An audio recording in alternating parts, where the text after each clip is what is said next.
요즘 인기 있는 드라마인데 혹시 이 폭삭 속았수다 보신 분 계십니까?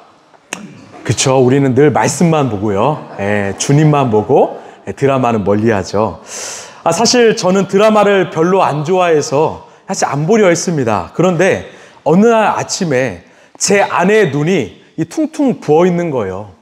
그냥 부은 정도가 아니라 눈이 안 떠지는 겁니다. 딱 이런 모습이었어요. 깜짝 놀랐습니다.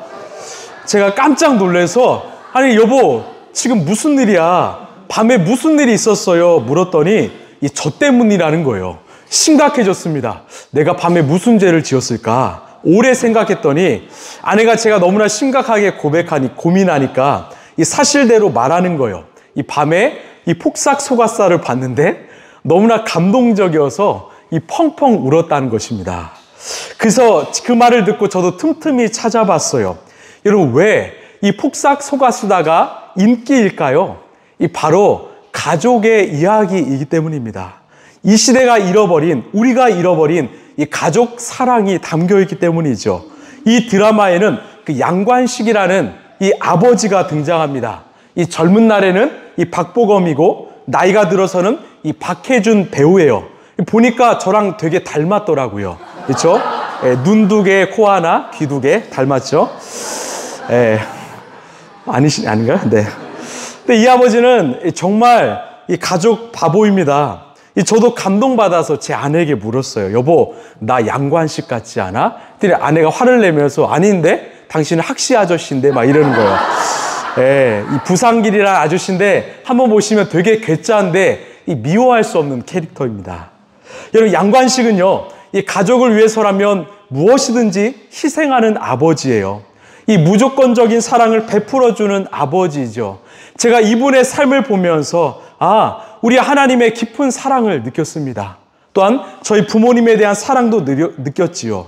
여러분, 이 러시아의 대문호 톨스토이가 말하지요. 사람은 무엇으로 살아갈까요? 무엇을 경험할 때 힘을 얻을까요? 바로 사랑입니다. 여러분, 우리가 사랑했으면 좋겠습니다. 이 부부 안에서, 또 가정 안에서, 또 우리 교회 안에서 정말 진심으로 사랑했으면 좋겠습니다. 우리 다시 한번 옆에 분과 인사할까요? 사랑합니다. 시작. 사랑합니다. 이 진심의 사랑이 우리 안에 흘러갔으면 좋겠습니다. 오늘 말씀은 이 가족에 대한 이야기입니다. 그런데 우리가 아는 혈연의 가족이 아니라 새로운 가족에 대한 이야기예요. 오늘 말씀하시는 그 가족은 어떤 가족인가? 함께 살펴보기를 원합니다. 우리 예수님께서 그 나사렛에서 어린 시절을 보내시고 이제 성인이 돼서 본격적인 사역을 시작하셨습니다. 이 사역을 고향 나사렛이 아니라 약 30km 떨어진 갈릴리에서 시작하셨어요. 그런데 너무나 대단한 사역을 하셨어요. 사람들에게 인기가 참 좋았습니다. 그래서 당시 그 유대 지도자였던 율법학자들이 그 예수님을 시기하기 시작했어요. 라이벌로 여기고 예수님에 대한 시기심과 질투심으로 인하여 좋지 않은 잘못된 이 소문을 퍼뜨린 것입니다. 이 소문이요, 이 멀리 있는 가족에게도 들렸던 거예요. 어떤 소문인가? 우리 21절 말씀 함께 읽겠습니다. 시작. 예수의 가족들이 예수가 미쳤다는 소문을 듣고서 그를 붙잡으러 나섰다. 아멘. 야, 예수님이 미쳤대. 우리 예수가 제정신이 아니래. 여러분, 왜 미쳤다고 했을까요? 바로 예수님이 말씀을 선포하는 즉시 사람들의 마음이 변했고요. 예수님이 손을 대는 즉시 병이 났기 때문입니다. 그래서 율법학자들은 저 예수는 분명히 귀신이 들린 게 분명해. 그래서 미쳤다고 말하는 것입니다. 자, 우린 여기에서 이 미쳤다에 대한 정의를 다시 한번 생각해 봤으면 좋겠어요. 이 미쳤다의 보통의 사전적 의미는 제정신을 잃고 이상한 말이나 행동을 하다입니다. 그런데 이 예수님을 향한 사람들의 미쳤다의 의미는 조금 다릅니다. 요즘은 이 미쳤다에 대한 의미를요, 어떤 범위나 한계를 뛰어넘어 열정을 가지고 과감한 행동을 한다라는 의미로 사용해요. 와, 미쳤다. 무슨 말이에요? 대단하다. 참 존경스럽다라는 의미죠. 전자의 의미는 부정적이지만 후자의 의미는 참 긍정적이에요. 아마 예수님의 능력이 대단했기 때문에 당시에 많은 사람들은 후자의 의미로 사용하지 않았을까 생각이 듭니다. 여러분, 우리도요, 예수님을 믿으면서 너 정말 미친 것 같아, 이런 소리 한번 들어보길 간절히 소망합니다. 왜요? 도저히 이해가 안 되는 거예요. 아니, 너에게 좋은 일이 일어났는데, 너가 열심히 해서 일어난 일인데 너는 왜 하나님께 감사를 해? 내 삶에 불행이 찾아왔는데 너는 왜 기뻐해? 감사해? 왜 하나님을 원망하지 않아? 세상 사람들은 이해가 안 되는 것입니다. 아니, 일요일에 좀 쉬지 왜 교회 나가니? 아니, 교회에서 헌금을 한다고? 아깝지 않아? 차라리 그 돈으로 맛있는 거 사 먹지. 다른 사람을 위해서 기도한다고? 다른 사람을 섬긴다고? 차라리 너를 좀 위해서 살아. 너를 위해서 좀 기도해. 이해가 안 되는 거예요. 상식적으로 납득이 안 되는 것입니다. 왜 그럴까요? 이것은 바로 우리 크리스천이 갖고 있는 사고방식, 가치관, 즉 삶의 방향성이 세상의 사람들과 다르기 때문이죠. 세상 사람들은요, 자기 성공을 위해서, 자기 욕망을 위해서 살아갑니다. 내 성공을 위해서라면 경쟁 상대를 가차없이 짓밟지요. 이것이 바로 세상의 가치관이고 사고방식이에요. 철저히 나 중심입니다. 그러나 우리 예수님을 믿는 크리스찬들은요, 나 중심이 아니라 철저하게 예수님 중심으로 살아갑니다. 예수님의 시선과 예수님의 마음으로 세상을 바라보고 세상을 섬기지요. 자신이 충분히 누릴 수 있음에도 불구하고 이웃을 위하여 나의 권리와 몫을 과감하게 포기합니다. 더 나누고 더 베풀고 더 헌신하는 삶을 살지요. 집사님, 권사님, 왜 이렇게 저에게 잘 대해주세요? 왜 이렇게 저에게 베풀어 주세요? 우리는 말하지요. 예수님 때문에요. 예수님이 우리를 사랑하시기 때문에요. 예수님이 우리에게 모든 것을 주셨기 때문에요. 이 모든 고백과 행위는 바로 예수님께 영광을 올려드리는 것이죠. 여러분, 우리가 예수님을 믿으면서 정말 미쳤다라는 소리를 들어봤으면 좋겠습니다. 아니, 어떻게 저분은 저런 행동을 할 수 있을까? 아니, 어떻게 저렇게 살 수 있을까? 정말 미쳤다. 대단하다. 참 존경스럽다. 여러분, 세상은요, 힘과 권력으로 바뀌지 않습니다. 만약 힘으로 바뀔 수 있었다면 예수님이 이 땅에 오셨을 때 힘으로 로마 제국을 물리치시고 왕의 자리에 앉으셨을 것입니다. 그러나 우리 예수님은 왕의 자리를 포기하시고 십자가의 자리에 달리셨지요. 철저하게 자신을 부인하고 희생하고 버리는 삶을 사셨습니다. 왜요? 세상은 힘과 권력으로 변하지 않고 십자가로 변하기 때문입니다. 다시요, 세상은 힘과 권력으로 변하지 않고 황제의 논리로 변하지 않고 십자가의 사랑으로 변하기 때문입니다.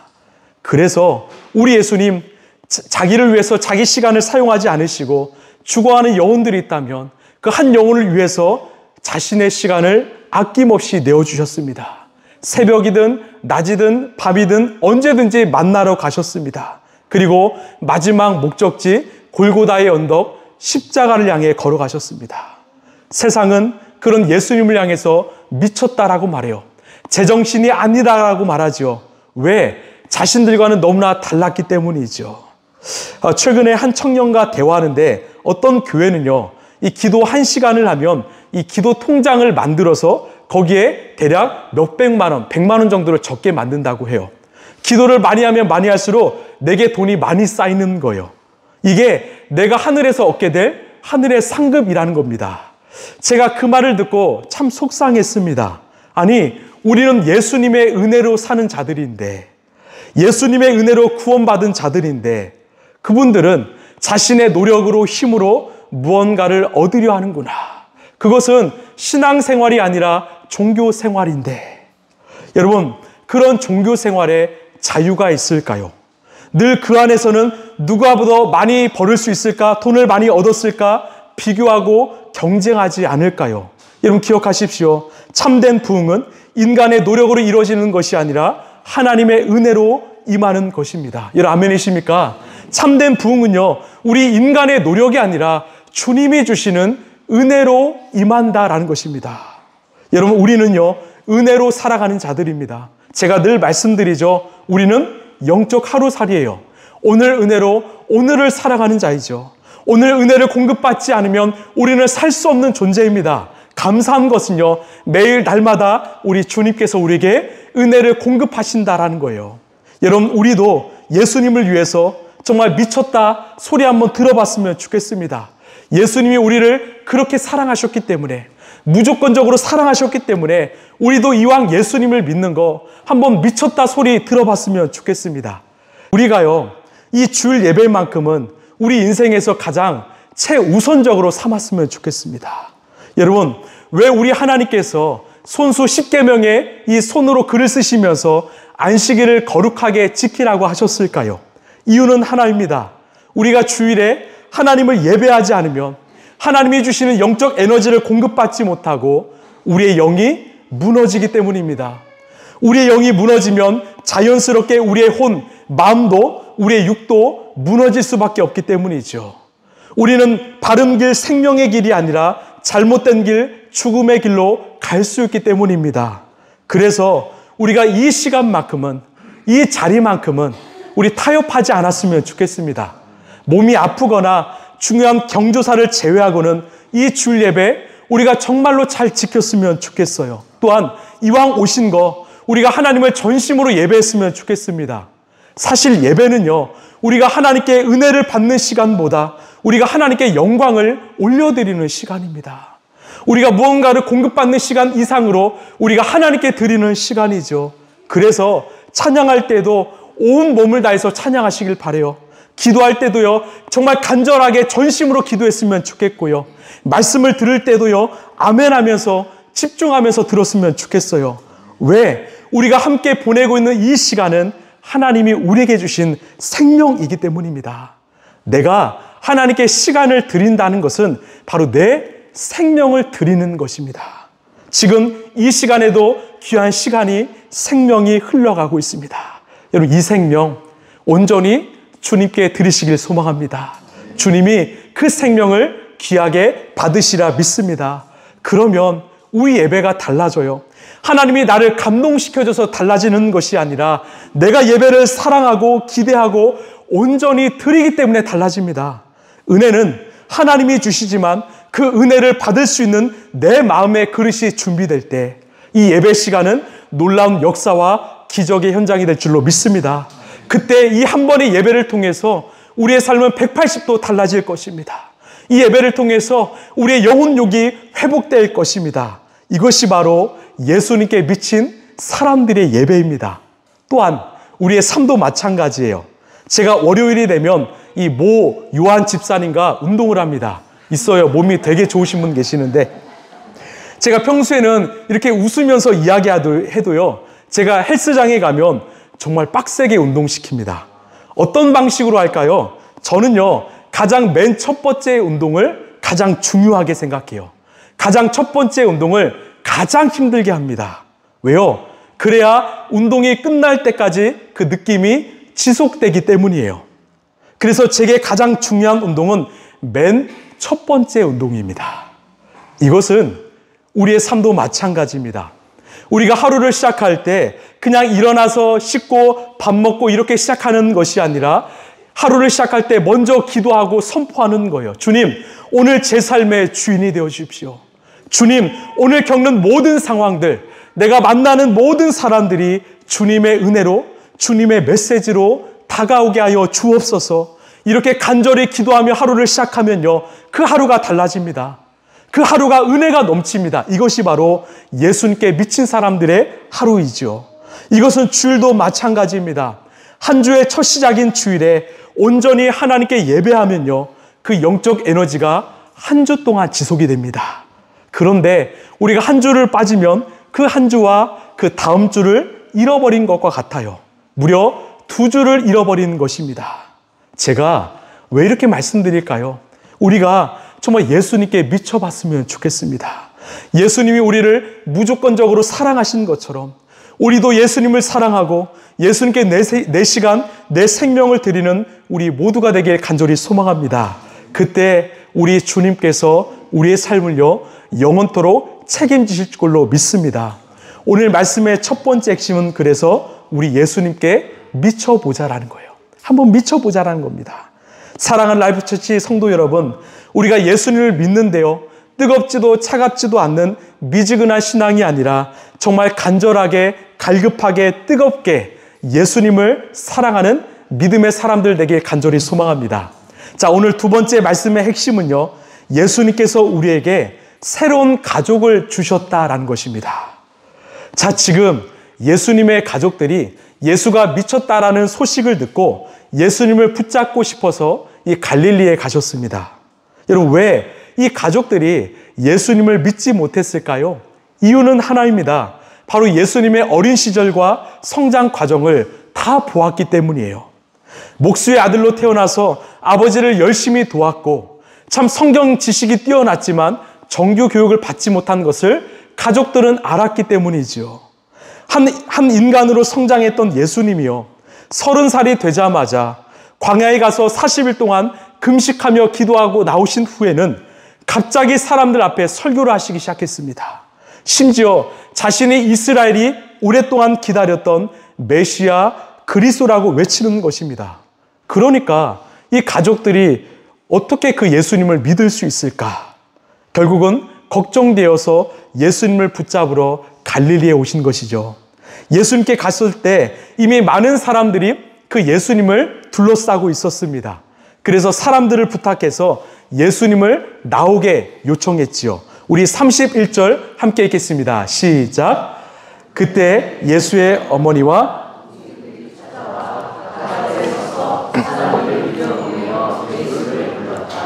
아멘.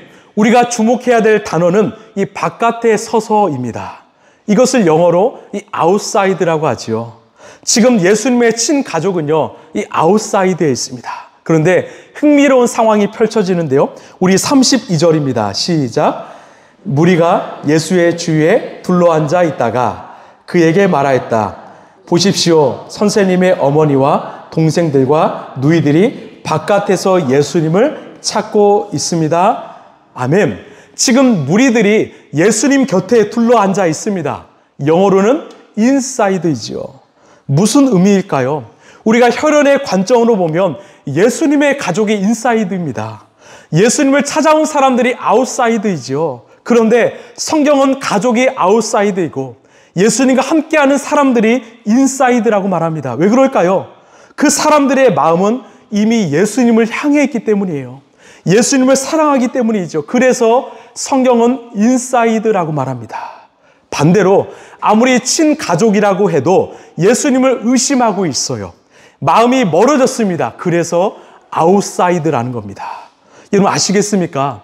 우리의 신앙생활도 마찬가지입니다. 지금 우리가 똑같이 이 자리에 앉아있지만 누군가는 마음이 예수님을 향해 있습니다. 예수님을 사랑하고 신뢰하죠? 그러면 인사이드입니다. 그러나 이 자리에 앉아있지만 예수님께 마음이 멀어져 있어요. 예수님을 신뢰하지 않아요. 별로 사랑하지 않아요. 그러면 아웃사이드입니다. 저는 여러분 모두가 우리 예수님을 진심으로 사랑하는, 신뢰하는 인사이드가 되길 간절히 소망합니다. 우리 예수님께서 그 자리에 모인 사람들에게 말씀하셨습니다. 우리 33, 34절입니다. 시작. 예수께서 그들에게 대답하셨다. 누가 내 어머니이며 내 형제들이냐? 그리고 주위에 둘러앉은 사람들을 둘러보시고 말씀하셨다. 보아라, 내 어머니와 내 형제 자매들이다. 아멘. 무슨 말일까요?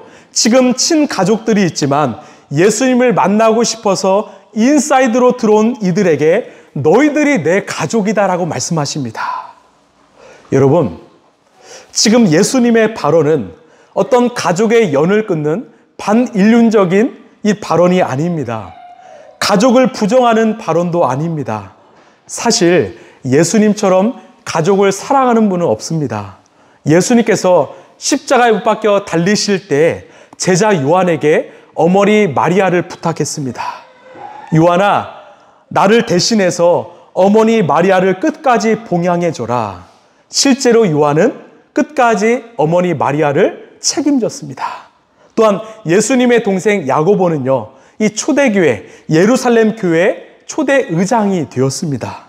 예수님은 결코 가족을 소홀히 하거나 무시하지 않았습니다. 그런데 오늘 왜 이런 말씀을 하실까요? 우리가 성경을 볼 때 예수님의 말과 행동을 볼 때에는 바로 하나님 나라의 관점으로 보아야 합니다. 예수님께서 이 땅에 오신 이유는 인간의 죄로 인하여 잃어버린 하나님 나라를 다시 회복시키기 위해 오셨기 때문이지요. 예수님께서 이 땅에 오셔서 세우신 가족은 육신의 가족을 넘어서는 바로 새로운 가족, 뉴 패밀리입니다. 바로 하나님 나라의 영적 가족이지요. 우리로 따지자면 바로 라이프처치 공동체입니다. 그래서 이렇게 말씀하십니다. 우리 35절입니다. 시작. 누구든지 하나님의 뜻을 아멘. 이 가족의 범주를 넓히신 거예요. 하나님을 믿고 따르는 사람이 바로 가족이라고 말씀하지요. 여러분, 예수님께서 이 땅에 오셔서 하신 일은 바로 새로운 가족 공동체를 세우신 일입니다. 이건 정말 중요한 일입니다. 여러분, 왜 예수님은 피로 맺어진 가족을 넘어서는 새로운 가족 공동체를 세우길 원하셨을까요? 저는 사실 이 질문이 잘못되었다고 생각합니다. 예수님께서 세우신 새로운 가족 공동체는 사실 새로운 공동체가 아니기 때문입니다. 우리 인간이 죄로 인하여 잃어버린 가족 공동체였기 때문이지요. 즉, 잃어버린 가족을 다시 회복시키기 위해 오셨다라는 것입니다. 이틀 전 이 금요 기도회에서 창세기 11장 이 바벨탑 사건을 살펴보았습니다. 그때까지 사람들은요, 한 언어를 가지고 소통하는 한 민족, 한 가족 공동체였습니다. 그러나 인간이 교만해서 하나님을 떠나고 자신이 높아지고 자신이 자기 인생의 주인 노릇하고자 했을 때, 그래서 하나님처럼 높아지기 위해서 바벨탑을 높이 쌓았을 때 하나님은요, 인간의 언어를 다양하게 만들어서 세상 곳곳으로 흩어버리셨습니다. 오늘 관점으로 보면 이 본래의 가족들을 잃어버린 것이죠. 이 창세기 11장에서 흩어진 가족들이 언제 하나 될까요? 바로 사도행전 2장에서 오순절날 마가의 다락방에서 성령님께서 임하셨을 때 그곳에 모인 사람들이요, 성령의 임재 안에서 방언으로 말하기 시작했습니다. 놀라운 것은 그 자리에는 무려 16개국 그 다른 나라에서 온 사람들이 있었는데 전부 그 말을 자기 나라 언어로 듣기 시작했다라는 것입니다.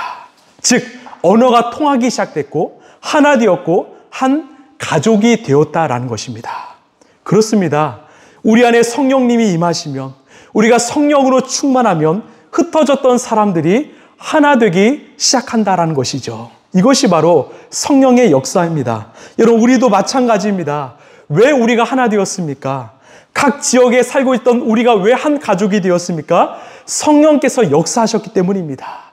성령께서 우리의 발걸음을 이곳으로 인도하셨기 때문이죠. 우리 에베소서 4장 3절입니다. 시작. 성령이 여러분을 평화의 띠로 묶어서 해주신 것을 힘써 지키십시오. 아멘. 여러분, 성령님이 우리를 하나 되게 하신 것을 여러분 힘써 지키시길 소망합니다. 예전에 제가 대전에 있는 교회에 집회 설교가 있어서 이 기차를 타고 내려갔는데, 그래서 기차 안에서 이 설교를 준비하면서 이 말씀을 묵상하고 있는데 누가 저에게 말을 거는 거예요. 알고 봤더니 다른 교회를 다니시는 이 권사님이 제가 성경을 보고 있으니까 정말 친근한 마음으로 찾아오셔서 말을 거신 거였어요. 처음 봤지만 얼마나 반갑게 인사하고 대화했는지 모릅니다. 왜 그랬을까요? 제가 하루는 카페에 갔는데 한 청년이 큐티를 하고 있었어요. 그래서 제가 카운터에 가서 빵 하나를 사서 그 청년에게 주었습니다. 왜 그랬을까요? 바로 우리는 성령께서 하나로 묶어주신 한 가족이기 때문이죠. 우리는 그래서요, 지방에 가도 또 외국에 가도 이 크리스천을 만나면 기쁜 거예요. 왜? 우리는 하나님이 맺어주신 한 가족이기 때문입니다. 오늘 말씀을 묵상하면서 참 감사한 것은요, 이 뉴 패밀리가 우리 라이프처치의 하나의 비전이기 때문입니다. 하나님께서는 우리 교회를 통해서 잃어버린 가족들을 다시 회복하길, 초대하길 바라시기 때문이죠. 지금 한국 사회는 빠르게 변화되고 있습니다. 이 시대는요, 핵 가족 시대를 넘어서서 핵 개인화된 시대입니다. 점점 가정이 해체되고 있습니다. 가정의 순기능보다는 역기능이 많아졌어요. 그래서 주님은 이 시대를 위해서 새로운 가족 공동체를 주신 것입니다. 이 가족 안에서 예수님의 사랑으로 서로 격려하고 위로하고 또 천국을 경험하게 하시려고 가족 공동체를 주셨습니다. 그것이 바로 교회입니다. 여러분, 코로나가 이 땅에 찾아오면서 많은 한국교회에 위기가 찾아왔지요. 코로나로 인해서 많은 사람들이 교회를 떠났고요. 떠났던 사람들이 다시 돌아오지 않은 사람들도 참 많습니다. 그러나 우리가 성경 말씀대로 또 2000년 전 예수님이 하신 말씀대로 성령 안에서 하나님의 뜻대로 살아가는 형제 자매와 함께 가족 공동체를 이룬다면 이제는 코로나가 아니라 코로나 아버지, 할아버지가 와도요 괜찮습니다. 아니 오히려 기회이지요.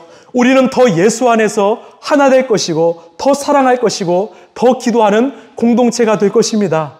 우리 공동체를 통해서 이 땅에 외롭고 고독 가운데 살고 있는 아파 울고 있는 영혼들에게 참 소망이 될 것입니다. 우리 공동체는 이 땅의 구원의 방주의 역할을 감당하게 될 것입니다. 여러분, 오늘날 가정이 깨어지는 이유는 무엇일까요? 바로 우상 숭배이기 때문입니다. 다른 우상이 아니라 나라는 우상 때문이에요. 나를 사랑하고 나를 섬기고요. 나를 굉장히 아낍니다. 나 중심이에요. 그래서 가정이 깨어지기 시작합니다. 내가 주인이고 나를 섬기기에 가정 안에서 거룩한 섬김과 헌신과 희생이 사라졌습니다. 그러나 새로운 가족 공동체는요. 하나님을 주인 삼고 하나님을 섬깁니다. 하나님을 예배하고 하나님을 영광 위에 살기 때문에 깨어지지 않습니다. 하나님 때문에 서로 섬기고 헌신하고 사랑하는 것입니다. 여러분, 우리 하나님께서 허락하신 이 가족 공동체를 힘써 지키시길 바랍니다. 단순히 주일에만 함께 예배하고 헤어지는 공동체가 아니라 정말 주중에도 또 진심을 다해 사랑하고 교제하고 서로를 위해서 기도하는 진짜 하나님 나라의 영적 가족 공동체가 되길 간절히 소망합니다. 말씀을 마무리하겠습니다. 2000년 전에 예수님이 만드신 가족 공동체는 아주 작았어요. 그러나 시간이 지나면 지날수록 이 공동체는요, 지역을 넘어서서 민족을 넘어서서 열방으로 확장되었습니다. 우리 교회도 마찬가지예요. 생각하면 생각할수록 사실 신기합니다. 제가 저번 주에 이 전도팀과 함께 전도회 하러 갔는데 한 부동산 사장님께서 제게 물었어요. 목사님, 교회가 어디 있습니까? 제가 말했습니다. 우리요 이상석 인테리어 사무실 안에서 예배해요. 거기에는 마을도 없잖아요. 맞습니다. 그래서 신기해요. 건물도 없고 간판도 없고 마을도 없고 또 파주 외곽에 세워졌지만 우리 성도들이요 신기하게도 파주에서도 오시고 일산에서도 오시고 고양에서도 오시고 김포, 영종도, 청라, 과천, 서울, 이제는 강화에서도 오십니다. 왜 올까요? 1시간, 1시간 반을 넘어서 와요. 우리 파주에 사시는 분은요, 이제 오는 것도 아닌 것 같아요. 왜 그럴까요? 우리 하나님이, 우리 성령님께서 맺어주셨기 때문이죠. 여러분, 하나님이 맺어주신 이 가족 공동체를 소중히 여기시길 바랍니다. 또한 우리 가족 공동체에 더 많은 영혼들을 초대해서 정말 이 안에서 하나님이 역사하시는 치유와 회복을 마음껏 누리시길 소망합니다. 마지막으로 우리가 정말 예수님께 미쳐봤으면 좋겠어요. 우리 예수님이 우리를 무조건적으로 사랑하시는 것처럼 우리도 예수님을 진심으로 사랑하고 진심으로 우리의 삶을 내어드리는 그런 정말 예수쟁이, 예수에 미친 사람들이 되길 소망합니다. 사랑하는 라이프처치 성도 여러분, 우리 모두가 하나님께 인정받고 세상 모든 사람들에게 존경받는 그런 인생, 그런 교회, 그런 가족이 되길 예수님의 이름으로 축원합니다.